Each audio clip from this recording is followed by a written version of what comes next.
हाय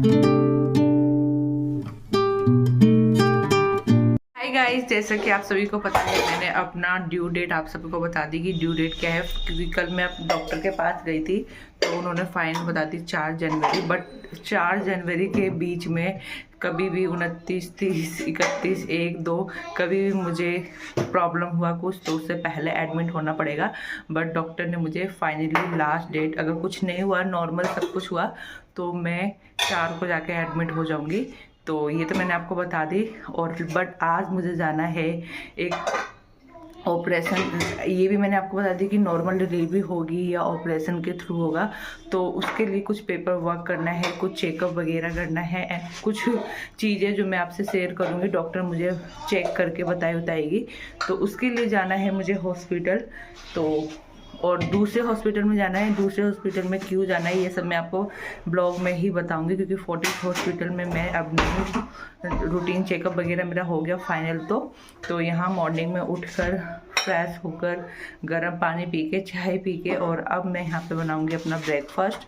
तो ब्रेकफास्ट के लिए मैं नहीं बनाऊंगी, मेरी सिस्टर ही बनाएगी, बट उसके लिए मैं थोड़ा थोड़ा हेल्प कर दे रही हूँ, क्या बनाना है क्या नहीं बनाना है, कैसे क्या करना है। तो चलिए साथ में मिलके बनाते हैं ब्रेकफास्ट। और मैं आपको बीच बीच में कुछ टिप्स भी शेयर करती रहूँगी फॉल्स लेबर पेन के बारे में और चीज़। तो चलिए बनाते हैं। तो गाइस यहाँ पर मैं आज बना रही हूँ, यहाँ तो मेरी सिस्टर पहले तो बना रही है चाय और मैं कर रही हूँ पोहा की तैयारी। और पोहा पता है मैं किससे बना रही हूँ? पोहा मैं बना रही हूँ गाँव के जो चूड़ा होता है ना, आप अगर बिहार के होगे या बिहार से रिलेटेड होगे तो जब भी कोई गाँव से आते हैं तो बिहार से चूड़ा जो लाना है, तो कुछ लाना या ना लाना, चूड़ा ज़रूर आता है। और हमारे घर इसीलिए अभी मम्मी गाँव से आई थी, शादी में गई थी तो वहाँ से ये चूड़ा आया है, तो सिस्टर मेरी लेकर आई है। मैं तो बोल रही थी इतना सारा क्यों लेकर आई, ख़त्म नहीं होगा। बट इसका मैंने थोड़ा सा पोहा बनाई एक दिन, बहुत ज़्यादा टेस्टी बना, तो फिर अब इसे हम पोहा बना के ही ख़त्म करेंगे। और कभी कभी मैं इसे दूध चूड़ा वगैरह खा लूँगी। तो इसका मैं बना रही हूँ पोहा, बहुत ज़्यादा टेस्टी बनता है और मेरा फेवरेट है। इसके ऊपर थोड़ा सा अनार डाल दो ना तो फिर बिल्कुल चेंज हो जाता है। तो इधर लगे पड़े हैं मैं और मेरी सिस्टर दोनों वो बनाने में। और मैं उसकी, वैसे पोहा तो मैं ही बनाऊंगी क्योंकि वो पोहा मुझे बहुत टेस्टी बनाने आता है। और मेरी सिस्टर यहाँ पे चाय बना रही है और कुछ कुछ काम किचन के हेल्प वगैरह करने में भी लगी हुई है। तो गाइस मैं आपको बता दूं कि फॉल्स लेबर पेन होता क्या है। जैसे कि अगर आपका 9 मंथ या थर्ड ट्राइमेस्टर आप एंटर कर चुके हो या आप प्रेग्नेंट हो, तो आपको ये बहुत ज़्यादा ज़रूरी होना चाहिए, पता होना चाहिए कि फॉल्स लेबर पेन होता क्या है। फॉल्स लेबर पेन जो होता है ना, कभी कभी आपको दर्द उठेगा प्राइवेट पार्ट में, पेट के नीचे वाले पेट के साइज में, या आपका पेट बिल्कुल कड़क हो जाएगा। तो और जैसे ही आपका माइंड डाइवर्ट होगा, आप इधर उधर काम में लगा लोगे या कुछ रिलैक्स होने के लिए, जैसे मेरी डॉक्टर ने बोले गर्म पानी पीना है या कुछ खा लेना है, इसके बाद थोड़ा सा घूम लेना है, जिससे कि अगर वो आराम मिल गया तो इट मीन्स कि ये फॉल्स लेबर पेन है। और अगर नहीं मिला, लगातार आपको कंटिन्यू 6-7 घंटे से दर्द हो रहा है, बिल्कुल रुकने का नाम नहीं ले रहे, तो इट मीन्स कि आपकी डिलीवरी होने वाली है, आपको अब एडमिट होना पड़ेगा। तो फॉल्स लेबर पेन और डिलीवरी लेबर पेन में बहुत अंतर होता है, तो इसका जानकारी आपको ज़रूर होना चाहिए। अगर आप प्रेग्नेंट है, आप कोई से भी मंथ में देख रही हैं, बट आपको फॉल्स लेबर पेन की होती है, क्योंकि फर्स्ट प्रेगनेंसी में पता है क्या होता है, हमें ज़्यादा नॉलेज नहीं होता और हम डॉक्टर के पास चले जाते हैं, थोड़ा सा भी दर्द होता है तो। और कई हॉस्पिटलों में ऐसा क्या होता है, वो ऑपरेशन कर देते हैं, उनको चांस चाहिए, इसलिए मैं बता दे रही हूँ आपको। तो यहाँ फाइनली मैंने पोहा की अच्छे से रेडी करी, टमाटर वमाटर काट के भून ली हूँ। और अगर आपको पोहा बनाने नहीं आता तो गाइस बहुत आसान है, जो भी चूड़ा है उसको भिगो के रख लो, उसमें नमक, हल्दी और मिर्च हल्का हल्का डाल के भिगो के रख लो। और फिर ऊपर से जो भी आपको डालना है, कोई आलू डालता है, प्याज डालता है, मैंने यहाँ पे राई, करी पत्ता बस, और थोड़ा सा मैंने इसमें टमाटर डाली हूँ 2। बाकी मेरे पास मूंगफली होता तो मैं मूंगफली भी डालती, बट मूंगफली था नहीं मेरे पास। कोई आलू प्याज, अगर आप प्याज खाते हो तो प्याज भी डाल लेना, बहुत ज़्यादा अच्छा टेस्ट आता है। और फाइनली ये पोहा बन के रेडी हो गया, बहुत टेस्टी और बहुत ही यम्मी। ऊपर से अगर आप इस पर अनार, सेब जो होता है ना, नमकीन, ये सब डाल लोगे ना, इससे और टेस्टी हो जाएगा। तो ये है आज का हमारा ब्रेकफास्ट, ये तो मेरे हस्बैंड का है। फिर चाय भी बन रही है यहाँ पे। तो ये बन गया हमारा ब्रेकफास्ट। और नींबू इसके ऊपर से डाल लो, नींबू से बहुत अच्छा टेस्ट आता है। तो यहाँ पे पहले मैं अपने बेटे का भी बना रही हूँ लंच। बेटा मेरा ब्रेकफास्ट में पोहा नहीं खाता है, तो उसके लिए मैं दूध रोटी फाइनली, जैसा कि आपको पता ही है कि सुबह मैं उसे दूध वाली चीज़ें ही देती हूँ। तो जल्दी से अपने बेटे को खिलाने के बाद मैं लग गई अपना ब्रेकफास्ट लेने के लिए, और साथ में चाय। मज़ा आ गया, बाहर बहुत अच्छा मौसम हो गया था, ठंडा ठंडा, और साथ में चाय और गरम गरम पोहा। सच में गाइस दिन बन गया ऐसा लग रहा है। और यहाँ हम जल्दी जल्दी काम करने की कोशिश करें क्योंकि अभी 9:30 हो रहे हैं और अपॉइंटमेंट। गाइस मैं सब कुछ सेलेक्ट करके जा रही हूँ, सब कुछ मतलब अपने कपड़े वगैरह, क्योंकि डिलीवरी होने के बाद 40 दिन तक मतलब कुछ टच वगैरह नहीं करते। तो इधर मैं अपने बेटे को कौन सा हॉस्पिटल में पहन कर आएगा, कौन से कपड़े पहन के आएगा, वो सारे मैं यहाँ पे सेलेक्ट करके रखी हूँ। तो इधर मैंने उसके सारे कपड़े निकाल दी हूँ कि वो कौन से पहन के उसे हॉस्पिटल भेजना है। सारे कपड़े अरेंज कर दी हूँ, जितने भी कपड़े गंदे हैं उसको मशीन में लगा दे रही हूँ। तो जो जितना मुझसे काम होता है, कंबल वगैरह सब कुछ यहाँ पे मैं धोने के लिए लगा दे रही हूँ, क्योंकि 14 डेज़ तक 40 या 20 डेज़ तक आई थिंक कुछ छूते होते नहीं है। तो उन सब से मैं रिलैक्स हो जाऊँ। तो इधर ये सारे काम वाम करने में, यहाँ मेरी सिस्टर जो है किचन क्लीन कर रही है, डब्बे वब्बे क्लीन कर रही है, और मैं सोच रही हूँ वो ये सब झाड़ू पोछा कर ले और मैं यहाँ पे इसका लंच बना लूँ। और अपने बेटे का टाइम हो गया मुझे उसे कुछ खिलाने का, क्योंकि ब्रेकफास्ट में बहुत ज़्यादा टाइम हो गया। तो उसे मैं ब्रेड एंड बटर दे रही हूँ, 2-3 ब्रेड पड़े हुए थे तो।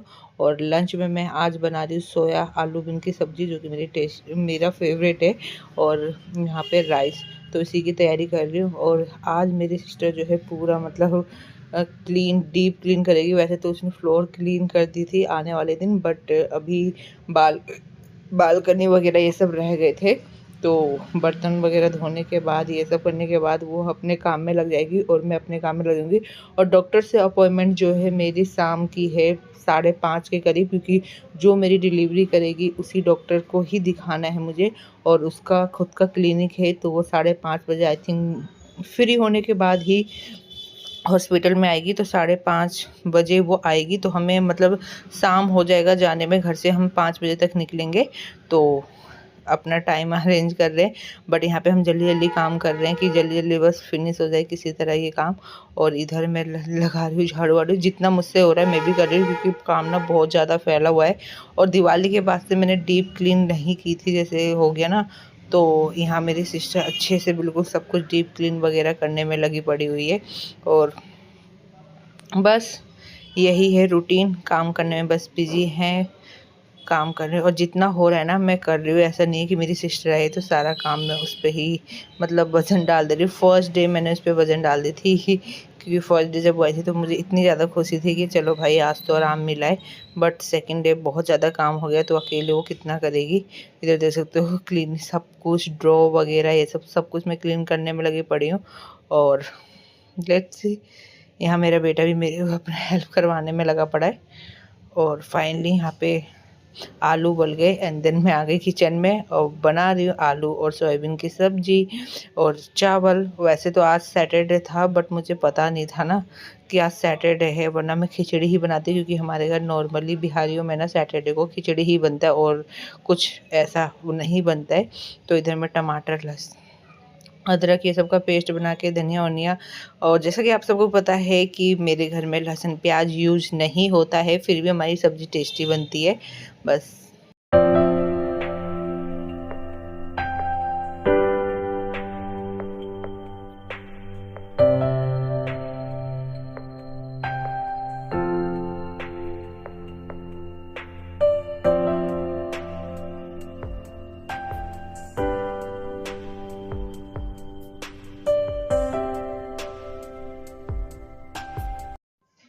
खाना मैंने बना ली, चावल बन रहे हैं और सब्जी बन रही है। यहाँ पे आज मैं उसे अपनी सिस्टर से फ्रिज भी क्लीन करवाऊंगी, क्योंकि फ्रिज में मेरा बहुत गंदा हो रखा है और मैंने क्लीन नहीं की थी, लगी पड़ी है बेचारी। सिस्टर होना ही फ़ायदे में है। तो इधर सारे डीप क्लीन करवा दी, फ्रिज व्रिज सब। और घर में पूरा मेरा बेटा हेल्प भी करवा रहा है, साथ में मेरी सिस्टर, ये देख सकते हो लगी पड़ी है। ठंड बाहर बहुत ज़्यादा हो रखी है, लेकिन फिर भी बहन होने का कुछ तो फ़ायदा है। भाई कहाँ करते, भाई कुछ नहीं करते।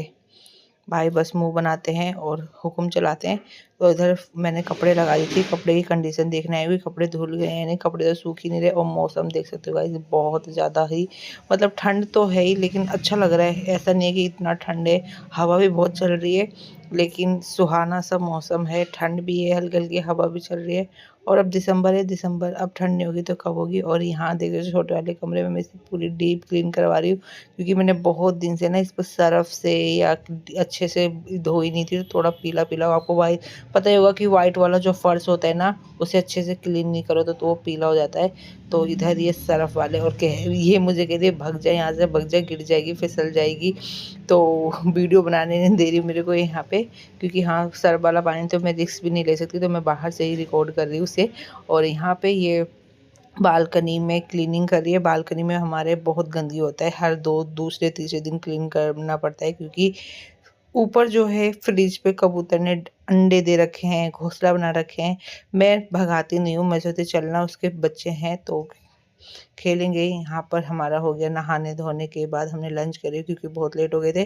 फिर उसके बाद मैंने सो के आराम भी कर ली, और फिर फाइनली हम 4 बजे निकल गए। रास्ते में थोड़ी जल्दी निकल गए क्योंकि हमें कहीं जाना था, और यहाँ मैं पहुँच गई जहाँ पे मुझे डिलीवरी करवानी है। और ये देख सकते हो बारिश बहुत तेज़ हो रही थी यहाँ, तो हमारी तरफ तो कम हो रही थी, बट यहाँ तो बहुत ज़्यादा बारिश हो रही थी। ये पहुँच गए हम, और मेरे हस्बैंड यहाँ पे पेपर वर्क कर रहे हैं बाहर ही, और उन्हें मेरे बेटे और मेरी सिस्टर को अंदर नहीं आने दिया। मुझे यहाँ पे जितने भी टेस्ट होने हैं उसके लिए मुझे अलग रूम दिया गया है, और जिसके अंदर मुझे कपड़े चेंज वगैरह कर दिए। और टेस्ट में मैं बता दूँ, जैसे कि मेरा शुगर टेस्ट, वैसे तो मुझे था नहीं, डायबिटीज़ टेस्ट, और जैसे कि आप सभी को पता है मेरी एक ही किडनी है, तो एक किडनी से रिलेटेड उन्हें पता नहीं क्या क्या 5-6 तरह के खून के टेस्ट करने थे। मोस्ट इम्पॉर्टेंट हो जाता है इस टाइम, तो इसलिए मुझे बहुत ज़्यादा टाइम लग गया।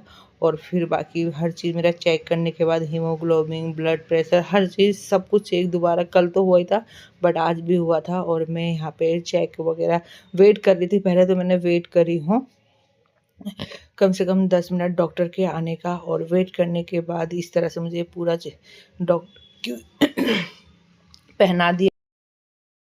और मैं यहाँ पे कर रही हूँ साथ में वेट, क्योंकि इतनी देर से इन्होंने मुझे ये कपड़े तो पहना दिए बट आए नहीं है। 4-5 टेस्ट करना है और डिस्कस कर करके बस चले जा रहे हैं यहाँ से।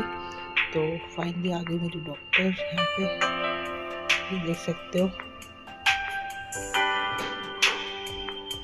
और मेरे आने से पहले यहाँ पे 2-3 दिन शायद गर्ल हुई होगी, तो उसके बारे में पूरा डिटेल्स लिखा हुआ था। ये देखो मेरे हाथ में क्या क्या पहना कर मेरी पाइप वगैरह लगा के चली गई है। तो यहाँ बेबी के हार्ट बीट मोमेंट सारे मशीन वगैरह लगे हुए हैं। तो अगर मैं आपको बात करूँ तो क्या जिसका भी ऑपरेशन होगा उसका सबका ये टेस्ट होता है। तो गाइस मेरा एक्स्ट्रा इसलिए हो रहा है, जैसा कि मैंने बोला किडनी की वजह से। ज़रूरी नहीं है कि आपका ऑपरेशन हो रहा है तो आपका होगा बट ये सब इतना नहीं होगा कि आपको 5-6 तरह के ब्लड वगैरह, कैफटी वगैरह जो कि किडनी से रिलेटेड वगैरह होते हैं, तो वो सब टेस्ट वगैरह हो रहा है। और फिर हमने यहाँ पे मेरे होने के बाद मेरे यहाँ पे हस्बैंड पेपर वर्क जितने भी फॉर्म फिल करते हैं, और जितना भी आज इन्होंने चार्ज फालतू के इन्होंने 3,000 रुपये ले लिए, वो सब पे कर रहे हैं। और फिर हम निकल गए घर को। अगर आपका भी ऑपरेशन होने वाला है तो गाइस आपको बताना कि आपका भी 2-3 दिन पहले या ड्यू डेट से 1 हफ्ते पहले ये सब टेस्ट हुआ था क्या। तो फाइनली हम निकल गए हैं। रात देख सकते हो यहाँ पे 8:30 से भी ज़्यादा हो चुका है। और देखते हैं कितने देर में गाना सुनते सुनते, गाने के मज़े लेते हुए हम घर को पहुँच गए। और ये नोएडा का गेट जो कि देखा होगा आपने, बहुत ही प्यारा लगता है। तो इसको देख सकते हो, मेन गेट जिसमें हम एंटर करते हैं कि नोएडा में आपका स्वागत है। देख सकते हो आप, बहुत ज़्यादा अब तो नोएडा बहुत अच्छा बन गया है, दिल्ली से भी ज़्यादा अच्छे से इसको बनाया गया है। और ये देख सकते हो आप अक्षरधाम, अक्षरधाम दिख गया, इट मीन्स कि हमारा घर आ गया।